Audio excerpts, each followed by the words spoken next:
नमस्कार दोस्तों, स्वागत है आप सभी का हमारे चैनल ऑनलाइन स्टडी यूके में। हमारी सीरीज क्या आप जानते हो में आपका स्वागत है। आज सीरीज की दूसरी वीडियो है। पहली वीडियो में हमने बात करी थी रासुका के बारे में, राष्ट्रीय सुरक्षा कानून के बारे में। ठीक है, हम करंट मुद्दों में और नए मुद्दों में बात करते हैं। इसमें क्या आप जानते हो में, तो आइए बात करते हैं मनी लॉन्ड्रिंग के बारे में। इस वीडियो में बात करेंगे, अंत तक वीडियो ज़रूर देखें जिससे कि आप अच्छी जानकारी प्राप्त कर सकें। तो आइए बात करते हैं मनी लॉन्ड्रिंग क्या होती है। ठीक है, about money laundering. Money laundering क्या होती है? मनी लॉन्ड्रिंग शब्द का प्रयोग अवैध तरीके से कमाए गए धन को वैध बनाने के लिए किया जाता है। इस प्रकार के धन का सरकार के पास कोई भी लेखा जोखा नहीं होता है। सरकार ने इसे रोकने के लिए कई कड़े नियम बनाए हैं। भारत में भ्रष्टाचार के कारण मनी लॉन्ड्रिंग के केस उजागर हो रहे हैं। ठीक है, और होते भी हैं अभी आजकल भी। ठीक है, जिससे भारत को आर्थिक रूप से बहुत ही हानि का सामना करना पड़ रहा है। जैसे हाल ही में मौलाना साद पे मनी लॉन्ड्रिंग का ईडी ने केस दर्ज करा है। कई बड़ी बड़ी कंपनियों में मनी लॉन्ड्रिंग के केस दर्ज होते हैं। ठीक है, तो आइए आगे को बात करते हैं, इसे समझते हैं क्या है ये चीज़। ठीक है, मनी लॉन्ड्रिंग शब्द का प्रयोग पहली बार कब हुआ? ठीक है, फर्स्ट यूज्ड मनी लॉन्ड्रिंग जो वर्ड है कहाँ हुआ? तो मनी लॉन्ड्रिंग शब्द का जो जन्म हुआ संयुक्त राज्य अमेरिका में हुआ था।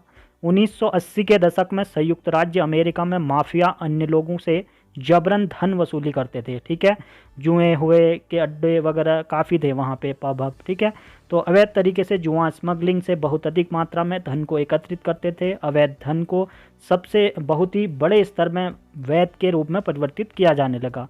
इस प्रकार के धन के लिए अमेरिका सीनेट में मनी लॉन्ड्रिंग शब्द का प्रयोग किया गया।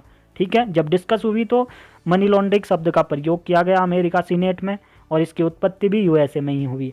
ठीक है, इसके बाद भारत में मनी लॉन्ड्रिंग। भारत में क्या है मनी लॉन्ड्रिंग? ठीक है, money laundering in India. Bharat में भी जो अवैध धन को वैध बनाने का कार्य चोरी छुपे होता रहता था, लेकिन 1990 के दशक में मनी लॉन्ड्रिंग को हवाला लेन देन के शब्द के रूप में जाना जाता है।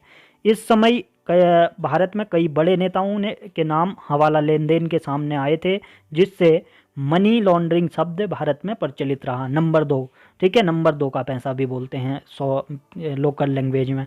तो आइए बात करते हैं आगे को। ठीक है, मनी लॉन्ड्रिंग की परिभाषा। ठीक है, इसकी जो डेफिनेशन ऑफ मनी लॉन्ड्रिंग क्या है? अवैध रूप से अर्जित की गई आय को वैध रूप में परिवर्तित करने को मनी लॉन्ड्रिंग कहा जाता है। ठीक है, इसमें वैध रूप से परिवर्तित हो चुकी आय के स्रोत को जांच एजेंसी भी पता कर पाने में असफल होती है।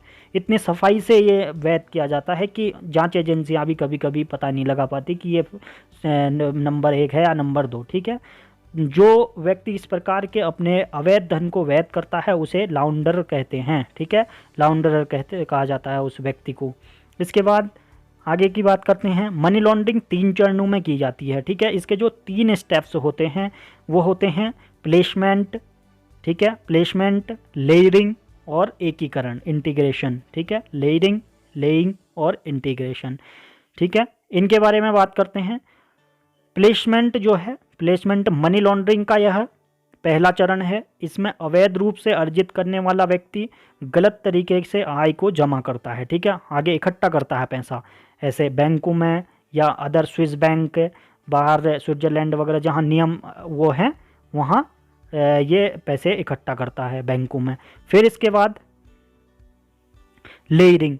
लेयरिंग क्या है? इस चरण में वह व्यक्ति अपनी असली आय को छिपा लेता है। इसके लिए वह धन का आवागमन कम या गलत दिखाता है। वह अपने धन को बॉन्ड, स्टॉक या ट्रेवलर्स के चेक या विदेशी पैसों में छिपा देता है।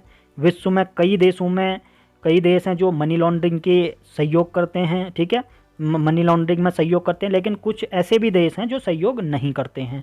तो ऐसे ही इसी देशों में धन छिपाया जाता है, जैसे स्विट्जरलैंड में स्विस बैंक हैं। तो लेयरिंग क्या है? लेयरिंग किस प्रकार है? ये धन छुपाते हैं, बाहर इंपोर्ट करते हैं एक दूसरे के या अपने ट्रैवलर एजेंसियों में लगा के पैसे को। ठीक है, तो इसमें लेयरिंग होती है। इसके बाद नेक्स्ट है जो लास्ट स्टेप है एकीकरण, इंटीग्रेशन, ठीक है, एकीकरण, इकट्ठा करना, ठीक है। इस चरण में बाहर या अन्य स्रोतों से खपाया गया धन पुनः उस व्यक्ति के पास वैध रूप में नंबर 1 होके पहुंच जाता है, ठीक है, वैध होके पहुंच जाता है। और यह धन किसी कंपनी में निवेश, अचल संपत्ति खरीदने, लग्जरी सामान खरीदने आदि के माध्यम से वापस आता है। अब जैसे उसने लग्जरी सामान खरीद लिया सोशल मीडिया में, मतलब कई ऐसे आजकल ऑनलाइन प्लेटफॉर्म हैं उनसे खरीद लिया, ठीक है, तो वो नंबर 1 बना देता है उस चीज़ को, ठीक है, नंबर 1 हो जाता है। तो इसके बाद मनी लॉन्ड्रिंग के तरीके क्या हैं, वेज ऑफ मनी लॉन्ड्रिंग, ठीक है। मनी लॉन्ड्रिंग करने वाला व्यक्ति अपने धन को वैध दिखाने के लिए कई फर्जी कंपनी बनाता है। इस प्रकार की कंपनी को सेल कंपनियां भी कहा जाता है। इन कंपनियों की बैलेंस शीटों में करोड़ों का लेन देन दिखाया जाता है जो कि वास्तविक रूप में होता ही नहीं है, ठीक है। यह कंपनी टैक्स नहीं भरते हैं, यह टैक्स की चोरी करती हैं ये कंपनियां। यदि कोई इनकी जांच करता है तो इनकी जो गलत जानकारियां दी जाती हैं इन जांचकर्ताओं को, ठीक है, यह कंपनी केवल कागजों पर ही चलती हैं, वास्तविक रूप से इनका अस्तित्व नहीं होता है। अन्य तरीकों में उस व्यक्ति और उस आय से अचल संपत्ति खरीदते हैं और जिनकी कीमत बहुत कम दिखाई जाती है, ठीक है, और जिससे टैक्स को बचाया जा सके, ठीक है। इसके बाद भारत में मनी लॉन्ड्रिंग के लिए क्या कानून है, ठीक है। भारत में मनी लॉन्ड्रिंग के लिए कानून वर्ष 2002 में बनाया गया। इसे मनी लॉन्ड्रिंग निरोध अधिनियम 2002, ठीक है, prevention of money laundering act 2002 के नाम से पारित किया गया था। अभी इस अधिनियम में 3 संशोधन किए जा चुके हैं, ठीक है। यह संशोधन 2005 में, 2009 में और 2012 में किए गए। इस अधिनियम में अवैध लेन देन को कानून के दायरे में लाया गया है, ठीक है। तो आपको वीडियो कैसी लगी, और लाइक से सब्सक्राइब जरूर करें। वीडियो देखने के लिए धन्यवाद।